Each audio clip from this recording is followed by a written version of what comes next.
जुड़ रहे हैं प्रोफेसर स्वर्ण सिंह हैं, प्रोफेसर इंटरनेशनल रिलेशंस के हैं जेएनयू से।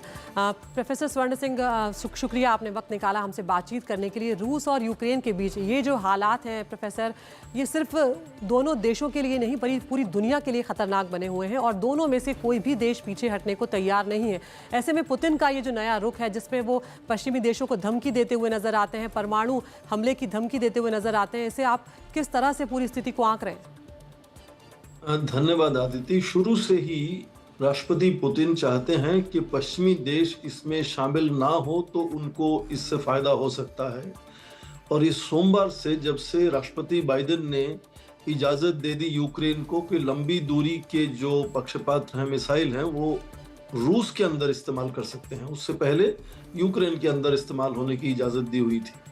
तो लगातार इस तनाव में जो नया मोड़ अब आया है वो ये कि रशिया की जो सबसे अति आधुनिक नई मिसाइल है, जिसको हाइपरसोनिक मिसाइल कहते हैं, जो आवाज की रफ्तार से 5 से 25 गुना तेज रफ्तार वाली हाइपरसोनिक मिसाइल होती हैं।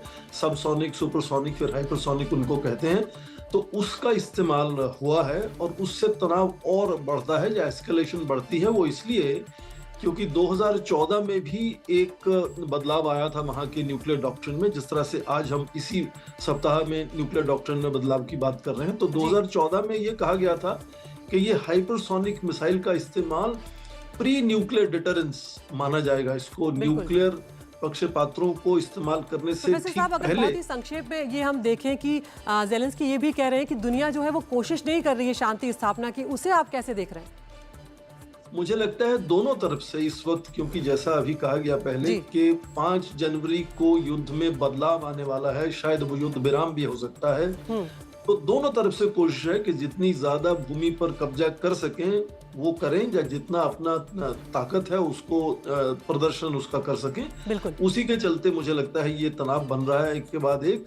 पर मुझे लगता नहीं कि नेटो इसमें सीधा सैन्य शक्ति से शामिल होगा, और यदि वो नहीं होता है तो परमाणु अस्त्रों का इस्तेमाल होने की कोई कारण नहीं है इसमें। बिल्कुल, आप बने रहिए प्रोफेसर साहब हमारे साथ। एक और खबर का हम यहाँ पर रुख करेंगे, तो जिस तरह से वहाँ पर हालात जो हैं रूस और यूक्रेन